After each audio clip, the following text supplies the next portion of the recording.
오늘날 세속화된 신앙의 흐름 중에서 기독교 신앙에 대한 잘못된 이해로 자신이 죄를 짓는 것이 하나님의 예정된 섭리의 한 부분이라고 말하면서 죄를 정당화시키는 이단적인 사고가 있습니다.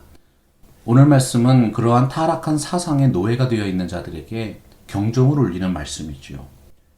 노아 홍수 이야기는 사람이 죄를 짓는 것은 결코 하나님의 뜻이 아니고 죄가 지속될 경우에는 피할 수 없는 치명적인 심판이 임할 것임을 경고하고 있기 때문입니다. 하나님의 형상으로 지음받은 인간은 에덴 동산에서 쫓겨난 이후에 계속 타락해 갔습니다. 급기야 하나님께서는 인간을 지으신 것을 후회하셨지요. 그리고 이들의 죄를 더 이상 방관할 수만은 없기 때문에 온 인류를 지상에서 쓸어버리기로 결정하신 것입니다. 다만 노아와 그의 가족들만이 범인류적인 멸망의 생존자들이 되었습니다. 온 세상을 물로 쓸어버리는 하나님의 계획은 창세기의 시작인 천지 창조와는 정반대의 길입니다. 동일하신 하나님께서 이 두 가지의 상반된 일을 행하실 때는 분명한 이유가 있으셨겠지요.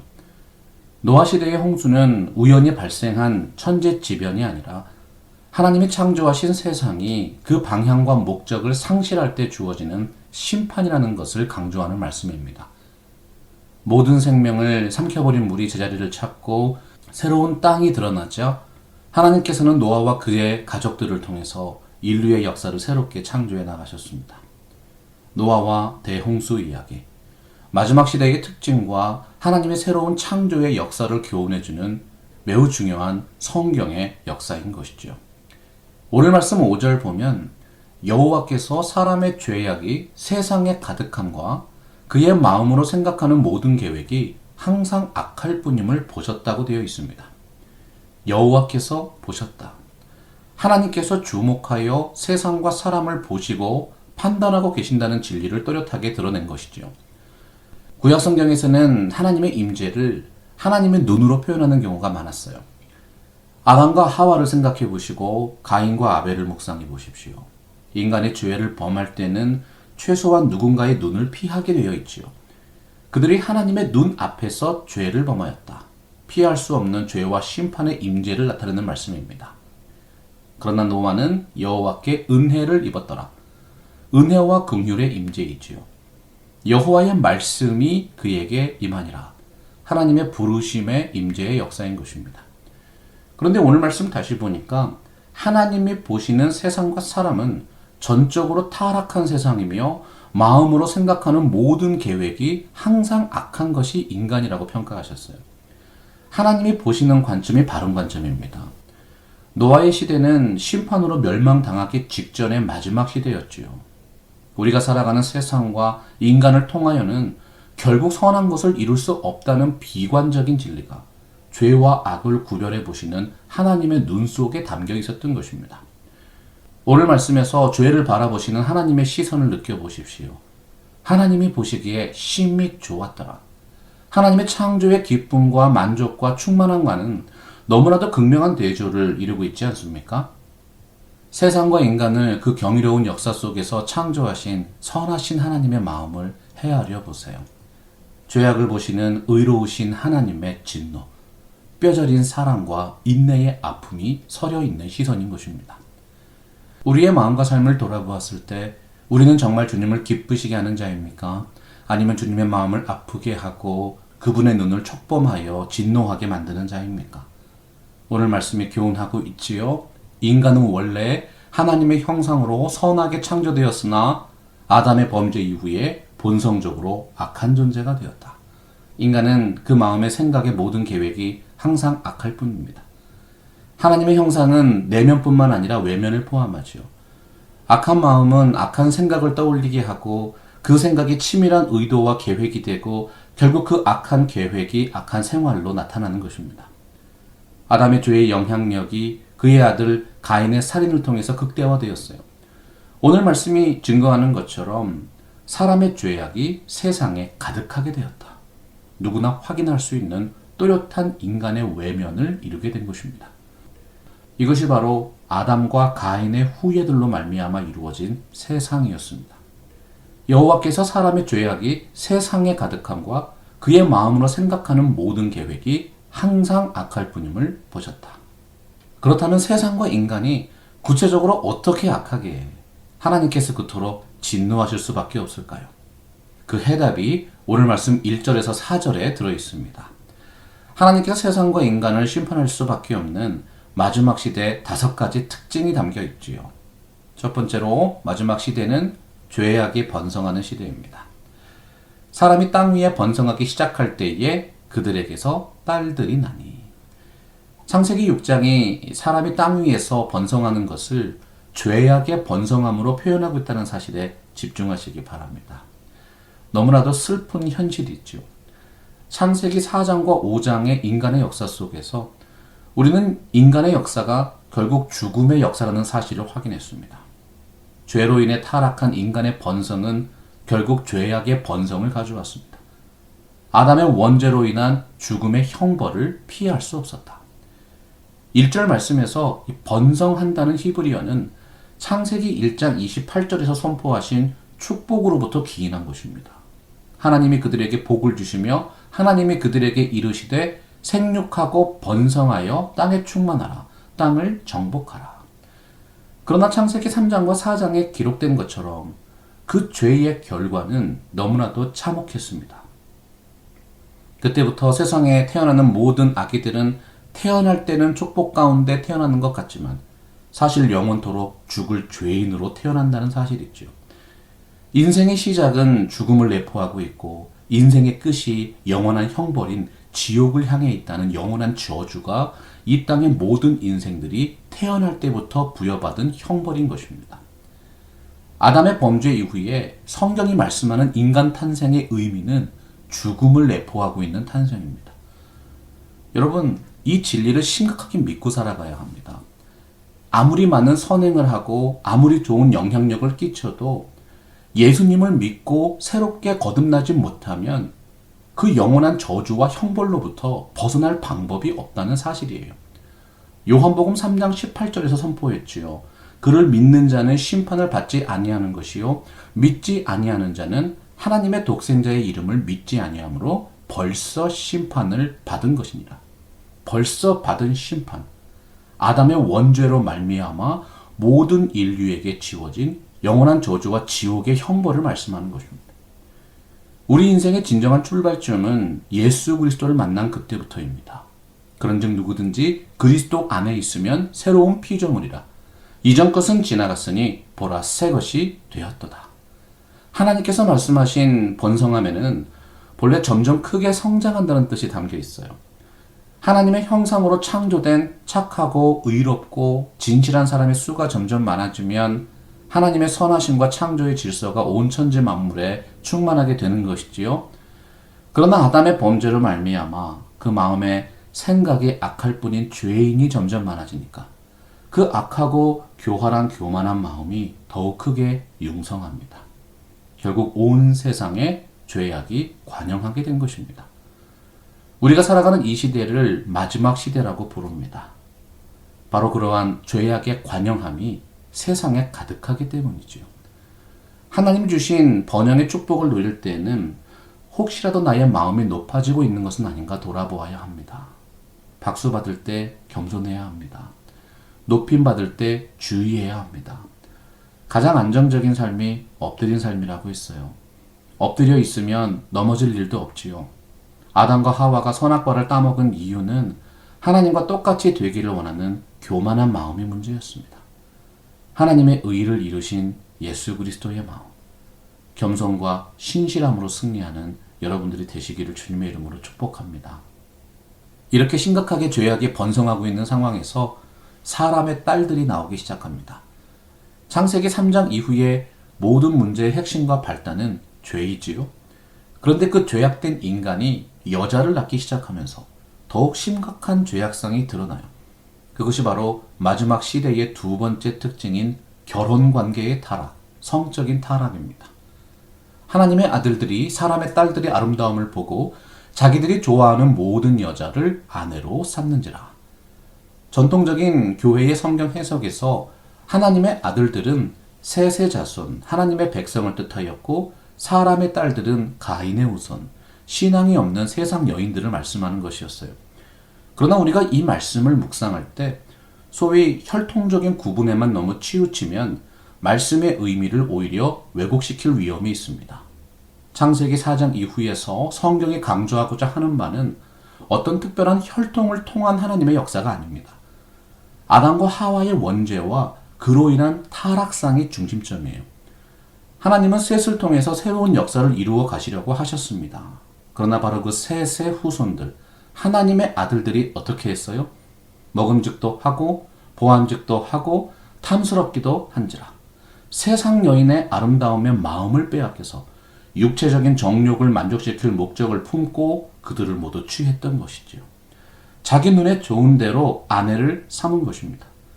하나님의 아들들과 사람의 딸들이라는 문자적인 구분은 어떠한 혈통의 강조점이 있는 것이 아니라 끔찍하고 참혹한 죄의 영향력의 확산의 그 중심점이 있는 것입니다. 죄악에 가득한 마지막 시대일수록 찾아보기 어려운 것이 순결하고 깨끗한 사랑입니다. 하나님이 태초에 창조하신 부부관계를 회상해 보세요. 하나님 보시기에 심히 좋았더라. 창세기 2장의 남자와 여자의 관계는 축복된 결혼관계였고 순결한 결혼관계였고 깨끗한 결혼관계였습니다.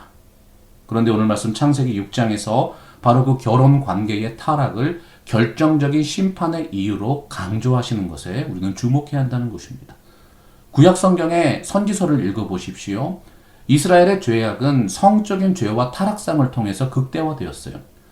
신약 성경의 마지막 책인 요한계시록을 살펴보십시오. 멸망받을 음녀의 성, 바벨론의 특징이 무엇입니까? 성적인 타락과 결혼관계의 타락인 것입니다.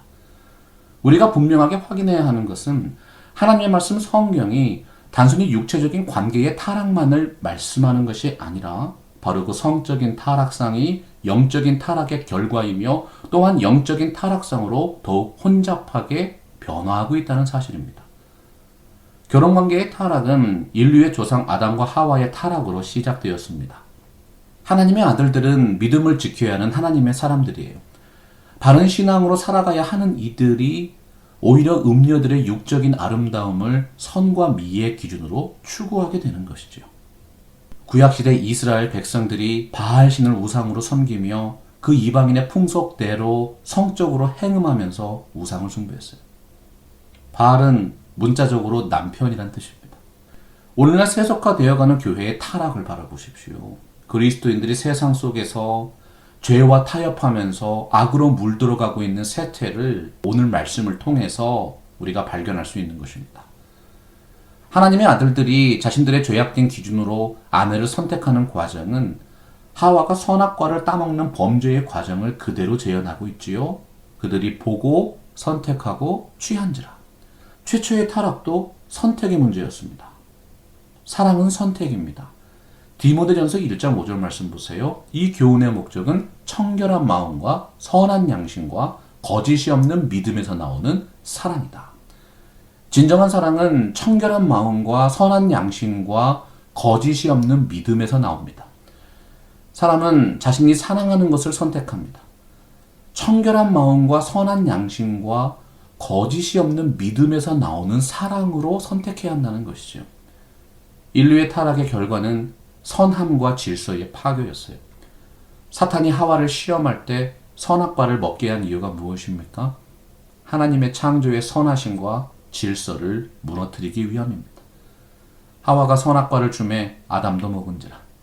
하나님께서 같이 죄를 범한 아담과 하와의 부부관계를 어떻게 징벌하셨죠? 창세기 3장 16절입니다. 너는 남편을 원하고 남편은 너를 다스릴 것이니라. 타락한 여자는 세상적인 아름다움으로 남자를 유혹해서 함께 범죄하게 만들고요. 그것을 통해서 남자를 지배합니다. 반대로 남자는 힘과 폭력으로 여성을 학대하고 지배하는 것이죠. 오늘 말씀을 통해서 창세기 3장을 다시 묵상해 보면 온갖 죄악된 관계의 근원이 하나님이 창조하신 첫 번째 인간관계, 부부관계의 타락에서 출발했다는 사실을 금방 깨달을 수 있는 것입니다. 죄는 크기보다 거리가 중요합니다. 하나님은 완전한 거룩함이시기 때문에 작은 죄나 큰 죄가 별로 의미가 없습니다. 하나님은 외모가 아니라 중심을 보신다고 하셨지요. 사람이 죄의 마음을 빼앗겨 버리면 그 다음부터는 그 죄가 사람의 생각과 삶을 인도해 갑니다. 하와가 선악과를 따먹은 것이 외형적으로 그렇게 큰 죄입니까? 인간의 윤리적인 기준으로 살펴보면 지나가다가 먹지 말라는 열매 하나 따먹은 건 아니겠어요? 정말 동산에 있는 열매를 따먹고 그 열매를 남편에게 주어서 먹게 한 죄가 가인처럼 사람을 죽이는 죄보다 큰 죄일까요? 창세기 2장 17절 말씀 보세요. 선악을 알게 하는 나무의 열매는 먹지 말라. 내가 먹는 날에는 반드시 죽으리라 하시니라. 선악과 따먹은 것이 큰 죄가 된 것은 하나님이 그것을 따먹으면 어떤 결과가 있을 것인지 분명하게 말씀하셨고 아담과 하와도 분명히 그 결과를 알고 있었기 때문입니다. 누군가의 꼬임으로 버튼 하나를 꽉 누른 것이 외형적으로 큰 죄입니까? 하지만 이런 경우에는 그 죄가 큰 죄가 되지요. 그 버튼 누르면 전 세계 인류를 영원히 멸망시킬 폭탄이 터질 것을 알고 눌렀다고 생각해 보세요. 버튼을 누른 것 자체는 굉장히 작은 행위지만 그 참혹한 결과를 알고 있었다는 것이 바로 큰 죄가 되는 이유인 것입니다. 인간의 기준으로 큰 죄든 작은 죄든 죄에 대한 심판은 하나님의 말씀대로 이루어집니다.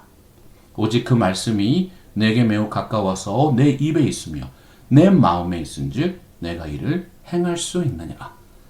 하나님의 말씀을 잘 듣고 보고 순종하셔서 말씀이 약속하신 복을 누리며 살아가시는 성도님들 되시기를 주님의 이름으로 축원합니다. 마지막 시대의 세 번째 특징은 죽음의 시대, 죽음으로 달려가는 시대라는 진리입니다. 여호와께서 이르시되 나의 영이 영원히 사람과 함께하지 아니하리니 이는 그들이 육신이 됨이라. 그러나 그들의 날은 120년이 되리라 하시니라. 나의 영이 영원히 사람과 함께하지 않는다고 하셨어요. 육신이라고 하는 것은 하나님의 영이 떠난 존재고 생명이 떠난 존재고 죽음으로 달려가는 살덩어리에 불과한 존재입니다. 죄의 결과는 곧 죽음이란 뜻이죠. 죄의 결과인 죽음은 하나님과의 분리를 의미합니다. 거룩하신 하나님이 죄악된 인간과 함께 거하실 수 없다는 뜻이지요. 창세기 3장 이후에 나타나는 죄의 결과로서의 죽음은 육체적인 죽음뿐만 아니라 영적인 죽음, 하나님과의 친밀한 교제로부터 분리되어서 떨어져 나가는 것을 의미했어요. 아담과 하와는 죄의 결과로 에덴 동산에서 쫓겨났습니다. 인류의 첫 번째 살인자인 가인도 자신이 기경하던 축복의 땅에서 쫓겨나서 평생을 유랑하는 신세가 되었습니다. 구약 성경에 기록된 남유다 이스라엘은 어땠습니까? 하나님의 징계와 심판으로 가나안 땅에서 쫓겨나서 70년 동안을 바벨론 포로로 생활했던 것입니다. 구약 성경에서 거룩이라는 히브리어는 세상과의 관계에 있어서는 구별됨이라는 뜻이고요. 하나님과의 관계에 있어서는 친밀함이라는 의미를 가지고 있어요. 주께 가까이 함이 내게 복이라. 하나님과의 인티머시, 하나님이 나와 함께 하신다는 사실보다 더욱 거룩하고 복된 삶이 없는 것입니다. 그래서 오늘날 예수님을 믿지 못하는 불신자들은 영적인 유랑 생활을 하고 있는 것입니다. 죄의 결과인 육신의 죽음뿐만이 아니라 아담의 원죄로 인한 영원한 저주, 지옥으로 가는 열차에 이미 올라타 있는 것이죠. 그렇기 때문에 예수님을 믿는 성도들은 영혼 구원에 열과 성을 다해야 합니다. 우리만 천국 가면 되겠습니까? 저들은 영원한 고통과 죽음의 나락인 지옥으로 달려가고 있습니다. 예수 믿는 우리들이 저들을 영원한 행복과 축복의 나라, 하나님의 나라로 인도해야 하는 것 아니겠어요? 그리스도인들의 삶은 하늘에 있는 영구한 도성을 향해서 나아가는 순례자의 길입니다. 우리들은 돌아갈 집이 있고 인생의 종착역이 영원한 행복이요 축복입니다. 고린도전서 15장 50절이 선포하고 있지요. 형제들아 내가 이것을 말하노니 혈과 육은 하나님의 나라를 이어받을 수 없고 또한 썩는 것은 썩지 아니하는 것을 유업으로 받지 못하느니라. 예수님께서 약속하셨어요. 볼지어다 내가 세상 끝날까지 너희와 항상 함께 있으리라 하시니라. 주님의 이 약속을 마음에 붙드시고 우리 안에 거하시는 진리의 영의 인도하심에 순종함으로 이 귀한 복을 받아 누리는 여러분의 삶이 되기를 간절히 바랍니다. 마지막 시대의 네 번째 특징은 그래도 회개하면 구원받을 기회가 있다. 지금은 은혜 받기 합당한 시대라는 것입니다. 여호와께서 이르시되 나의 영이 영원히 사람과 함께하지 아니하리니 이는 그들이 육신이 됨이라. 그러나 그들의 날은 120년이 되리라 하시니라. 120년. 인간의 수명이 120년이 되었다는 뜻이 아니지요. 하나님께서 인류의 심판, 죽음의 심판을 120년 동안 연기해 주셨다는 해석이 보다 바른 해석입니다. 노아가 무려 120년 동안 방주를 지으면서 구원의 메시지를 전파했어요. 그러나 그럼에도 불구하고 노아의 가족 외에는 한 사람의 인간도 주님께로 돌아오지 않았습니다. 인간의 완악함과 교만함의 결과가 얼마나 참혹합니까? 도둑이 갑자기 집에 들어와서 재물을 탈취해 가듯이 하나님의 심판의 날도 어느 날 갑자기 하나님만 아시는 그 날에 임하게 되죠. 놀랍게도 바로 그 심판의 징조가 이 시대 곳곳에서 나타나고 있습니다. 그런데도 여전히 하나님 부정합니다. 예수님을 부인하는 패역한 인생들의 모습이 노아의 방주와 대홍수 심판 사건에 그대로 담겨 있는 것입니다. 얼마나 안타깝습니까? 고대 그리스 철학자들이 말했어요. 사람은 관뚜껑을 덮고 나서야 자신의 삶이 진정 행복한 삶이었는지 아닌지 깨달을 수 있다. 믿음이 아니고서는 깨달을 수가 없습니다. 개인의 종말이 이르러서 죽음을 맞이하거나 인류의 종말의 날이 임하면 당연히 모두가 또렷하게 목도하게 되는 것이지요. 그러나 그때는 이미 늦은 거 아닙니까? 이 땅에서 호흡이 있을 때 예수님을 믿어야 하는 것입니다. 인류의 종말이 있음을 자각하고 나에게 맡겨주신 이 귀한 삶을 더욱 진실하고 신실하게 가꾸어 나아가야 하는 것이지요. 로마서 2장 7절과 8절이 말씀합니다. 참고 선을 행하여 영광과 존귀와 썩지 아니함을 구하는 자에게는 영생으로 하시고 오직 당을 지어 진리를 따르지 아니하고 불의를 따르는 자에게는 진노와 분노로 하시리라. 진정한 예배자의 내면에는 하나님을 경외함이 있습니다. 하나님을 사랑하면서도 두려워하고 하나님을 두려워하면서도 가슴 깊이 사랑하는 신앙이 하나님을 경외하는 마음이에요. 정말로 예수님을 만난 사람은 자신이 세상 속에서 그리스도인이라는 사실을 숨기기가 너무나도 어렵습니다. 예수를 믿지 않는 사람들에게 전할 수 있는 그리스도인의 최고의 삶의 고백이 무엇일까요? 우리가 정말로 하나님 한 분만을 두려워하는 사람임을 드러내는 것입니다. 우리가 참으로 하나님을 두려워하며 경배하는 삶을 살아가면 세상은 비로소 우리가 능력 있는 그리스도인이라고 보기 시작하는 것이지요. 그래서 교회사의 믿음의 선진들이 고백했습니다. 하나님을 향한 두려움이 능력 있는 그리스도인의 삶의 출발점이다. 우리가 믿는 분이 온 인류가 두려워하고 경배해야 하는 하나님이심을 드러낼 때 세상은 비로소 여러분과 함께 하시는 하나님을 보고 두려워하고 그분께 영광을 돌리게 되는 것입니다. 마지막 시대는 참혹한 죄악으로 뼛속까지 죄인인 인생들이 관영한 세상입니다. 그러나 하나님의 사람들이 영과 진리로 올리는 예배적 삶을 통해서 그들도 하나님을 알게 되고 하나님을 믿게 되고 하나님을 예배하게 되는 것이죠. 여러분, 우리가 주님께 올리는 진실한 예배가 마지막 시대에 세상에서 승리하는 유일한 방법입니다. 보라 지금은 은혜 받을 만한 때요. 보라 지금은 구원의 날이로다. 죄악된 세상을 향해 담대히 선포하는 진정한 예배의 능력자들이 되시기를 주의 이름으로 축원합니다. 마지막 다섯 번째는 그럼에도 불구하고 애곡하지 않는 시대, 회개하지 않는 시대가 마지막 시대입니다.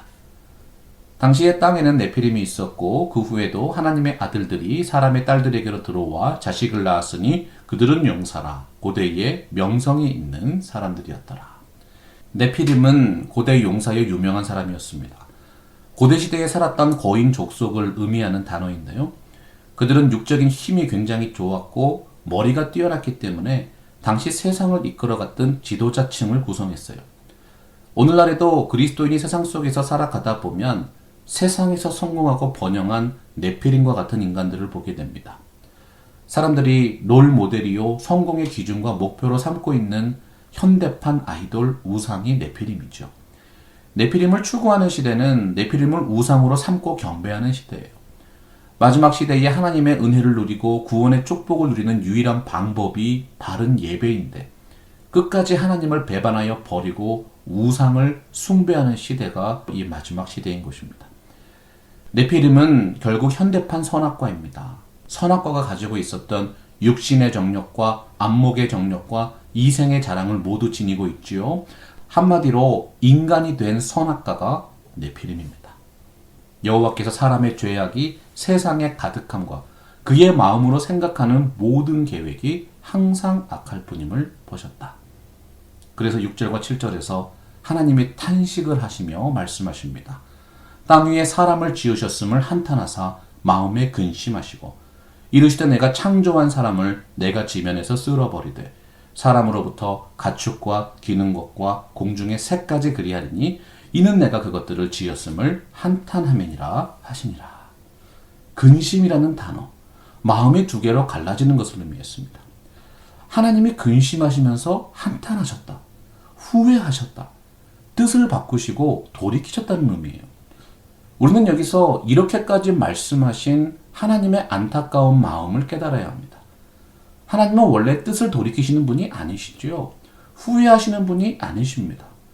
하나님께서 얼마나 인간의 죄악을 안타깝게 여기셨는가. 우리 인생들이 또렷하게 이해하고 느낄 수 있도록 인간의 수준에서 표현해 주신 것입니다. 사랑하는 자식에게 회초리를 들 때 부모님의 심정이 어떠하겠습니까? 하나님은 징계와 심판을 즐기시는 분이 아닙니다. 하나님이 보시기에 심히 좋았더라 되어 있어요.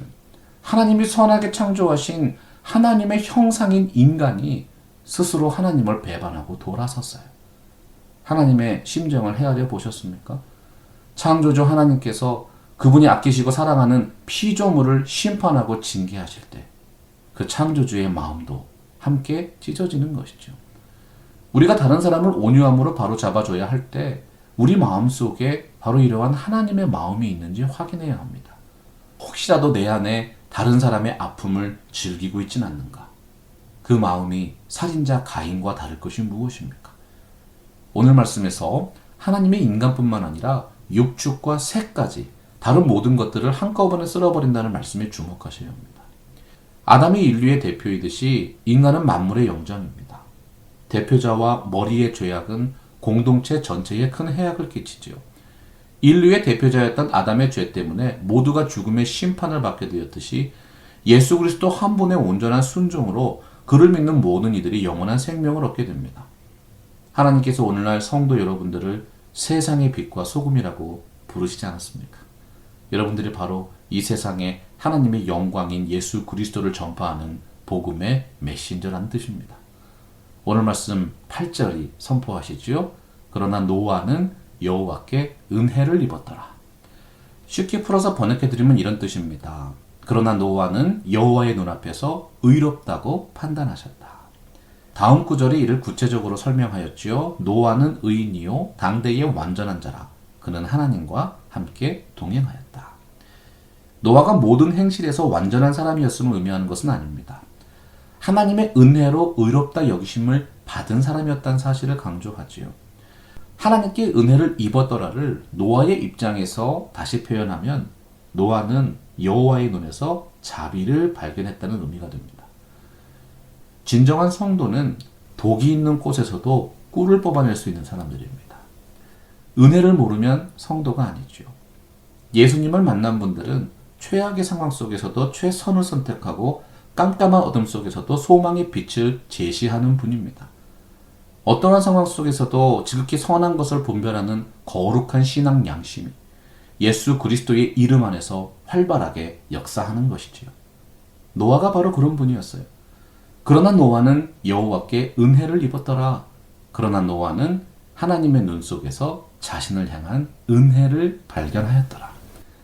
우리가 하나님을 바라보며 은혜를 구할 때 하나님은 그분의 눈 속에서 우리를 향한 자비를 보여주실 것입니다. 너희는 그 은혜로 인하여 믿음으로 말미암아 구원을 받았으니 이것은 너희에게서 난 것이 아니요 하나님의 선물이라. 행위에서 난 것이 아니니 이는 누구든지 자랑하지 못하게 함이니라. 노아는 자신이 받은 하나님의 은혜를 저버리지 않았습니다.